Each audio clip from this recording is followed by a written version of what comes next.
Shalom, selamat pagi saudara-saudara yang dikasihi Tuhan. Selamat berjumpa kembali di dalam ibadah kita pada saat ini, di mana kita memerayakan hari kebangkitan Kristus, melambangkan kemenangan kita sebagai orang-orang yang percaya. Saudara dikasihi Tuhan, mari kita akan membaca firman Tuhan. Tapi sebelumnya saudara mempersiapkan Alkitab saudara untuk sama-sama kita membuka dan memeriksa firman Tuhan. Dan sebelumnya itu kita awali dengan doa. Mari kita berdoa. Terima kasih Tuhan buat anugerah penyertaan Tuhan yang Tuhan lakukan sampai saat ini, di mana kami dalam keadaan sehat, kuat, diberkati, dan kami diberikan kesempatan untuk menyaksikan akan kemurahan dan kebaikan Tuhan, di mana kami bisa ada pada saat ini, dan kami bisa merayakan hari kebangkitan Yesus, hari kemenangan bagi kami orang-orang yang percaya yang ada di dalam Yesus. Terima kasih Tuhan, kami akan mendengarkan firman-Mu. Tuhan pimpin dengan kuasa Roh Kudus-Mu, sehingga apa yang menjadi isi hati Tuhan menjadi bekal bagi kami orang-orang yang percaya, yang selalu mengandalkan Tuhan. Terima kasih. Dalam nama Tuhan Yesus kami sudah berucap syukur. Haleluya. Amin. Saudara dikasihi Tuhan, saya akan mengajak saudara untuk membaca Alkitab. Mari kita buka Alkitab kita dalam Matius pasal yang ke-28, ayat yang ke-1 hingga ayat yang ke-10. Saya akan membacakan bagi saudara, demikian bunyi firman Tuhan. Kebangkitan Yesus setelah hari Sabat lewat, menjelang menyingsingnya fajar pada hari pertama minggu itu, pergilah Maria Magdalena dan Maria yang lain menengok kubur Yesus. Maka terjadilah gempa bumi yang hebat, sebab seorang malaikat Tuhan turun dari langit dan datang ke batu itu dan menggulingkannya, lalu duduk di atasnya. Wajahnya bagaikan kilat dan pakaiannya putih bagaikan salju. Dan penjaga-penjaga itu gentar ketakutan dan menjadi seperti orang-orang mati. Akan tetapi malaikat itu berkata kepada perempuan itu, "Janganlah kamu takut, sebab aku tahu kamu mencari Yesus yang disalibkan itu.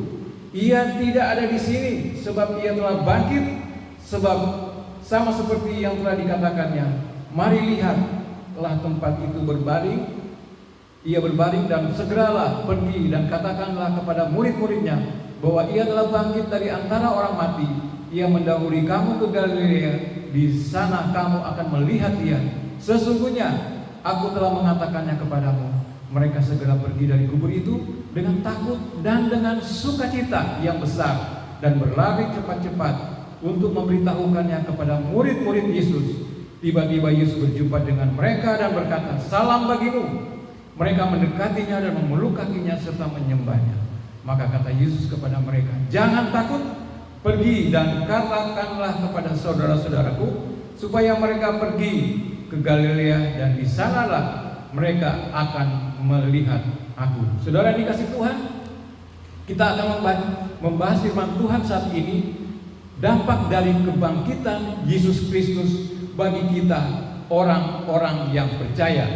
Saudara dikasihi Tuhan, ada dua hal yang saya akan bahas pada saat ini, yaitu yang pertama, dampak dari kebangkitan Yesus, kuasa kebangkitan Yesus. Yang pertama yang saudara kita lihat bersama, bahwa kebangkitan Yesus memberi harapan yang baru kepada kita sekalian. Karena di dalam ayat 5-6 di situ dikatakan, akan tetapi malaikat itu berkata kepada perempuan itu, "Janganlah kamu takut, sebab aku tahu kamu mencari Yesus yang disalibkan itu. Ia tidak ada di sini, sebab ia telah bangkit dari antara orang mati." Saudara dikasihi Tuhan, para murid tadinya mereka mengalami kekecewaan, situasi yang buruk. Sepertinya mereka tidak punya harapan lagi. Karena kenapa? Mereka ditinggalkan oleh sang pemimpin yang luar biasa, dan mereka kehilangan arah, mereka kehilangan pegangan. Sebab setelah kematian Yesus, sepertinya tidak mungkin lagi ada harapan apa-apa. Sepertinya tidak bisa terjadi pemulihan di dalam kehidupan mereka. Orang yang tidak punya harapan, tidak jelas status hidupnya. Orang yang tidak punya harapan berarti hidupnya tanpa Yesus. Orang yang tidak punya harapan, hidupnya mengalami kematian secara rohani. Sebab itu Efesus pasal 2 ayat 1 di sini dikatakan bahwa kamu dahulu sudah mati oleh pelanggaranmu dan dosa-dosamu. Jadi saudara yang kasih Tuhan, dahulu sebelum kita percaya kepada Yesus, kita adalah mati, bukan mati secara jasmani, tetapi kita mati secara rohani. Jadi masalah kematian adalah berbicara dosa warisan yang diturunkan oleh Adam dan Hawa, di mana kita mati secara rohani dan kita tidak memiliki hidup yang kekal. Kemudian manusia mencari segala upaya di dalam kehidupannya, yaitu supaya dia bisa selamat. Dengan cara seperti apa? Dia berbuat baik, dia berbuat amal sebanyak-banyaknya, dia memeluk sebuah agama di pikirnya. Dengan dia beragama, dia bisa selamat. Kemudian mungkin mereka mencari pendidikan yang semakin hari semakin tinggi. Mungkin mereka punya beranggapan bahwa dengan pendidikan yang tinggi mereka bisa selamat. Tapi saudara perlu ketahui bahwa cara manusia tidak bisa menyelamatkan dirinya sendiri. Cara manusia, upaya manusia itu sia-sia, dan manusia tidak mampu menyelamatkan dirinya sendiri, apalagi dia mau menyelamatkan orang lain. Jadi akibat dosa di sini, manusia sedang menuju kepada kebinasaan. Manusia sedang menuju kepada kehidupan kematian yang kekal akibat upah dosa yang dia lakukan. Siapapun dia, orang miskin, orang kaya, siapapun dia, kecil besar, tua muda, orang yang ada di desa maupun orang yang ada di kota, pasti mengalami kematian dan kebinasaan di luar Tuhan. Jadi tanpa Yesus kita binasa. Untuk apa kita sukses di dalam dunia ini? Untuk apa kita memiliki segala-galanya? Kita berhasil dalam pekerjaan, kita sukses mencari uang, aset kita banyak, kita punya mobil mewah, kita punya rumah mewah, kita punya pabrik, kita punya usaha ini dan itu, tetapi kita binasa. Apa gunanya? Firman Tuhan katakan dalam Matius 16 ayat 26. Apa gunanya seseorang memperoleh isi dunia ini tetapi kehilangan nyawa? Untuk apa kita punya segala-galanya yang ada di dalam dunia ini tetapi kita binasa? Saudara dikasih Tuhan, sebagaimana kita datang ke dalam dunia ini tidak membawa apa-apa dengan telanjang, begitupun ketika kita pulang dipanggil Tuhan, kita pun tidak membawa apa-apa. Kita dalam keadaan kosong. Jadi sia-sia harta, kekayaan, aset yang kita miliki dalam dunia ini karena tidak dapat menolong kita mendapatkan harapan yang baru, mendapatkan keselamatan daripada Tuhan. Puji Tuhan, kebangkitan Yesus Kristus membuka cakrawala yang baru bagi kita yang ada di dalam Tuhan. Puji Tuhan, di dalam Yesus melalui kebangkitannya kita memiliki harapan yang baru. Coba saudara periksa, buka dalam 1 Petrus pasal 1 ayat 3 sampai 4. Di situ dikatakan bahwa kita orang yang ada di dalam Tuhan, yang percaya pada Yesus Kristus, percaya kepada kebangkitan Yesus, kita memiliki hidup yang penuh harapan. Apa itu hidup yang penuh harapan? Hidup yang penuh harapan itu adalah keselamatan. Dan 1 Petrus pasal 3, 1 ayat 3 sampai 4 di sini dikatakan bahwa harapan itu adalah keselamatan kita yang tersimpan di sorga.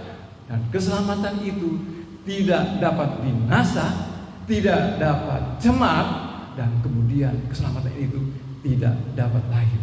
Saudara dikasih Tuhan, ini merupakan penghiburan bagi kita. Kondisi saat ini sepertinya kita tidak punya harapan, di mana saat pandemi COVID-19 ini menggoncang seluruh sendi-sendi kehidupan kita.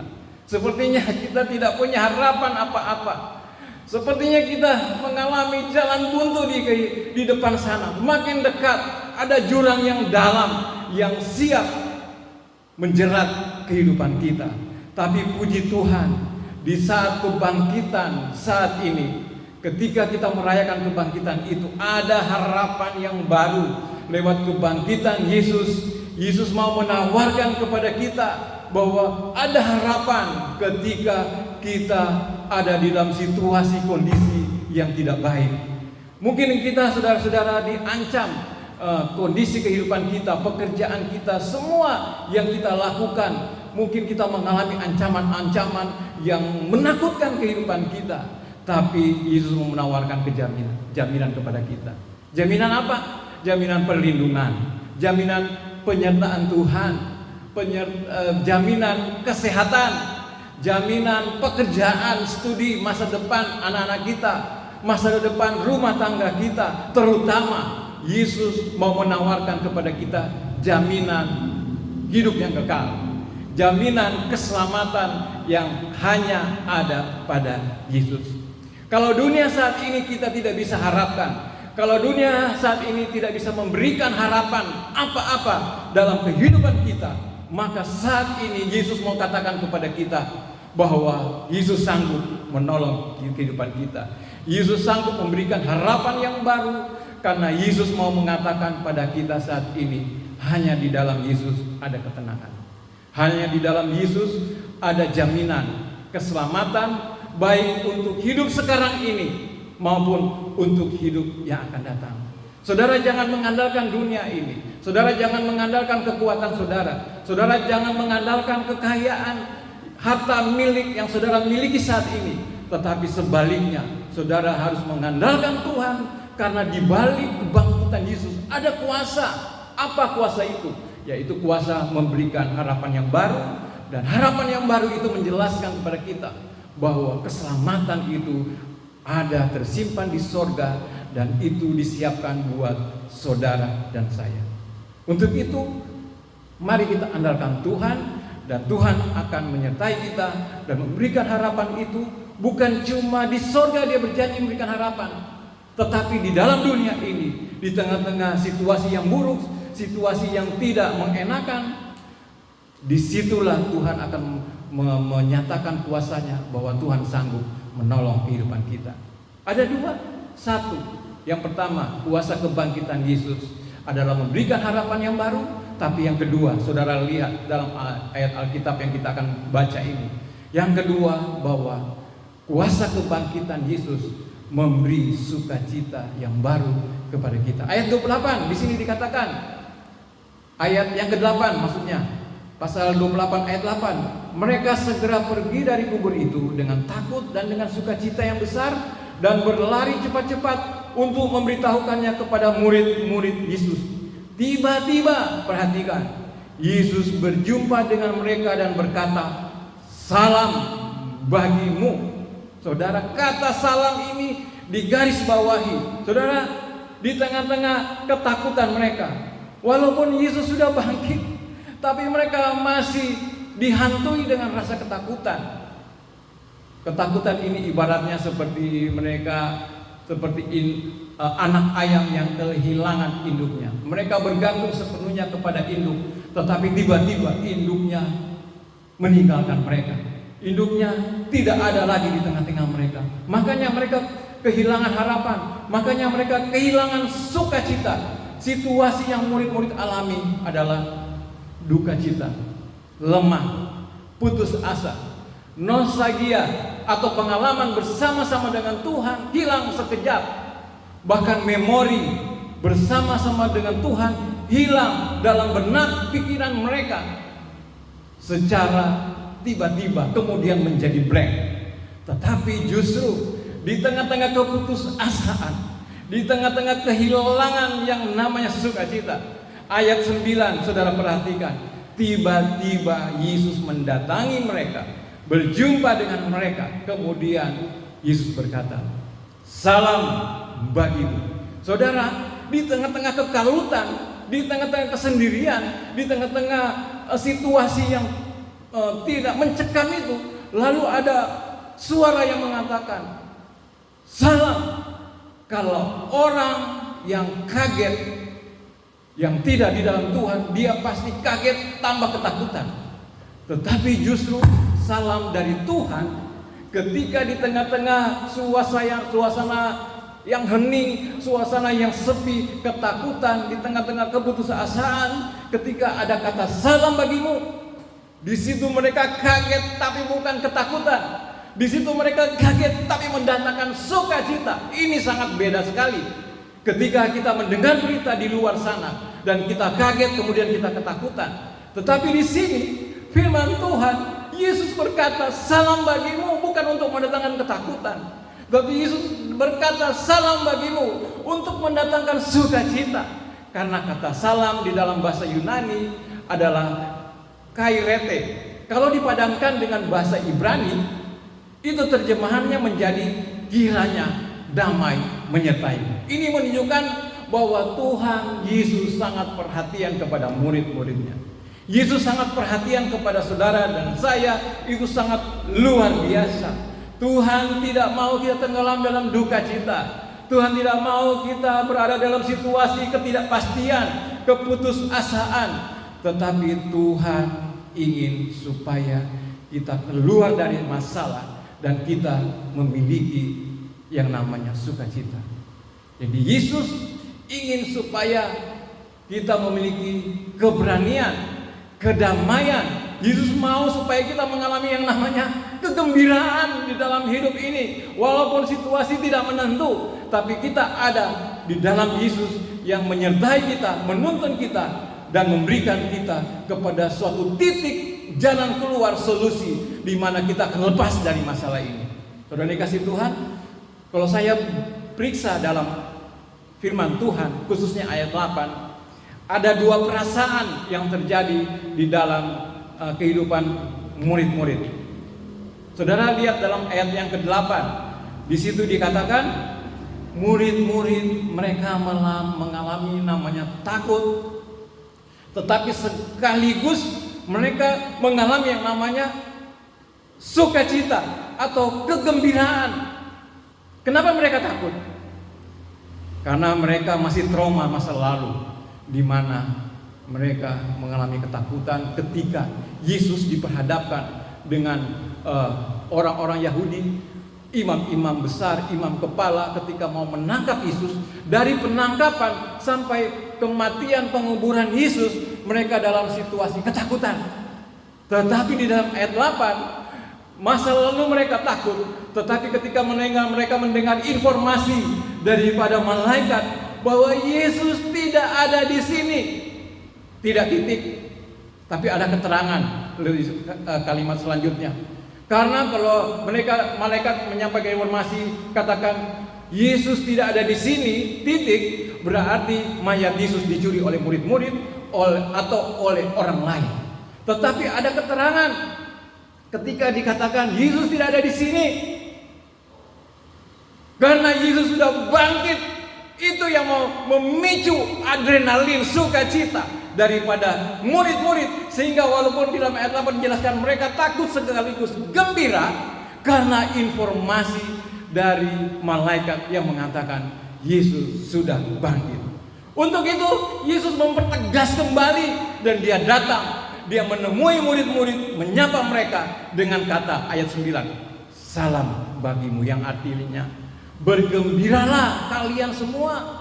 Perkataan ini tujuannya adalah untuk membangkitkan semangat yang baru, sekaligus meruntuhkan atau meniadakan, meredakan ketakutan atau duka cita, ketakutan mereka pada saat-saat yang mereka alami. Saudara dikasih Tuhan, sebab itu ayat 10 dikatakan Yesus mengulang kembali apa yang dikatakan malaikat. Ayat 10 dia katakan jangan takut. Saudara dikasih Tuhan, kalau Anda sekarang saat ini takut menghadapi COVID-19, firman Tuhan mengatakan jangan takut. Kalau saudara sekarang berada dalam ketakutan, Yesus mengatakan stop, berhenti, jangan takut, karena aku ada di sini sanggup memberikan kalian itu sukacita, damai dan kegembiraan yang langgeng, yang sempurna. Saudara, bukankah kita bisa mendapatkan sukacita dalam dunia ini? Banyak orang untuk supaya mendapatkan sukacita, mereka pergi di tempat-tempat keramaian, mereka pergi di 21, Mereka pergi di tempat-tempat tujuan wisata. Tapi akhirnya seperti apa? Akhirnya setelah pulang di rumah, kembali mengalami duka cita. Tetapi janji Yesus kepada murid-murid, janji Yesus kepada kita semua, bahwa kita akan memiliki sukacita yang langgeng. Tidak bisa dipengaruhi oleh situasi dan kondisi. Ketika kita dalam keadaan diberkati, kita sukacita. Tetapi karena dalam keadaan gagal pun, kita mengalami sukacita yang Tuhan berikan kepada kita. Kenapa? Karena kebangkitan Yesus memulihkan kehidupan kita. Kebangkitan Yesus memberikan kita sukacita yang baru. Saudara, hari-hari ini kita sedang diperhadapkan yang namanya pandemi COVID-19. Karena virus ini mengancam kehidupan kita. Semua sendi-sendi, semua aspek kehidupan kita mengalami ancaman yang luar biasa. Saudara, ada banyak yang mengalami kehilangan pekerjaan. Tadinya menghasilkan uang setiap hari, setiap minggu. Sekarang nihil, tidak ada lagi penghasilan. Uang makin hari makin menipis. Sulit cari pekerjaan. Hidup ini sulit. Kesehatan terganggu, terancam. Bahkan kita terancam pada kematian. Ancaman ini yang membuat kita menjadi takut, kehilangan sukacita, putus asa. Sepertinya di depan kita ada jalan buntu yang terlihat sudah di dekat kita. Bahkan di jalan buntu itu di depannya ada jurang yang siap menelan kehidupan kita. Tetapi justru di tengah-tengah ketakutan kita, ancaman, kesulitan, Yesus mau datang di dalam kehidupan saudara. Dan dia mau katakan, hari ini, pagi ini, salam bagimu. Artinya, bergembiralah kalian semua. Walaupun saat ini saudara sedang diperhadapkan yang namanya persoalan yang berat, ancaman COVID-19 ada di depan kita, yang siap mengganggu kesehatan kita, yang siap mengancam kita pada kematian. Tapi Yesus mau berkata kepada kita saat ini, jangan takut, jangan gentar, jangan diintimidasi dengan situasi yang saat ini terjadi. Yesus datang memberikan penghiburan bagi kita. Artinya bergembiralah kita sekalian, karena Yesus tidak mau kita hidup di dalam ketakutan. Yesus tidak mau kita hidup dalam keputusasaan. Yesus tidak mau kita hidup dalam ancaman. Yesus mau kita hidup di dalam kasih dan anugerahnya, sehingga kita bisa bergembira dan kita bisa bersukacita. Saudara dikasih Tuhan, Yesus mau di setiap detik, menit, setiap jam, setiap hari kita bergembira dan bersukacita. Perkataan ini tujuannya adalah untuk membangkitkan semangat kita. Perkataan ini tujuannya adalah untuk supaya kita memulai bersukacita dan sekaligus kita bergembira dan sekaligus meredakan akan ketakutan, kepanikan, keputusasaan yang kita alami saat ini. Ayat 10 Yesus katakan, jangan takut. Mengapa? Karena Yesus menghendaki supaya kita selalu bersukacita. Akibatnya kita menemukan sukacita, kedamaian, kegembiraan, kesejahteraan yang begitu dalam karena kuasa kebangkitan Yesus memulihkan kehidupan kita. Saudara yang dikasihi Tuhan, biarlah firman Tuhan pada pagi hari ini memberikan wawasan yang baru kepada kita. Jadi yang menjadi kesimpulan kita saat ini adalah kuasa, di balik kuasa kebangkitan Yesus ada harapan yang baru. Saudara yang tidak punya harapan, yang putus harap, mari Yesus mau menawarkan harapan yang baru. Datang kepada Yesus, pegang tangan Yesus, maka harapan yang baru itu bisa menjadi milik saudara. Yang kedua, di balik kuasa kebangkitan Yesus ada sukacita yang baru. Dunia saat ini tidak memberikan saudara sukacita itu. Bahkan saudara, dunia mengancam saudara dengan ketakutan yang luar biasa. Tapi saat ini Yesus mengatakan, ini ada sukacita yang langgeng, gratis, tidak bayar. Saudara tidak perlu mengeluarkan kocek keuangan saudara, karena sesuatu yang daripada Tuhan itu gratis. Kalau saudara pergi ke psikiater, Saudara harus mengeluarkan uang. Kalau saudara mengkonseling kepada konselor, saudara juga harus mengeluarkan keuangan. Tetapi di sini gratis. Kalau ada yang gratis, kenapa kita harus bayar? Yang bayar pun tidak menjamin kita bisa menemukan sukacita. Tetapi yang gratis daripada Tuhan, harapan yang baru, sukacita yang baru, membuat kita aman di dalam Tuhan. Fokus kepada Tuhan, percaya kepada Tuhan, dan saudara akan dipulihkan, mendapat anugerah kasih Tuhan. Kiranya firman Tuhan ini memberikan kekuatan kepada kita, memberkati kita, memulihkan kita, sehingga kita menjadi anak-anak Tuhan yang dewasa iman, dan menjadi anak-anak Tuhan yang tahan dalam ujian. Terima kasih, selamat Paskah. Tuhan memberkati kita sekalian. Amin. Puji Tuhan.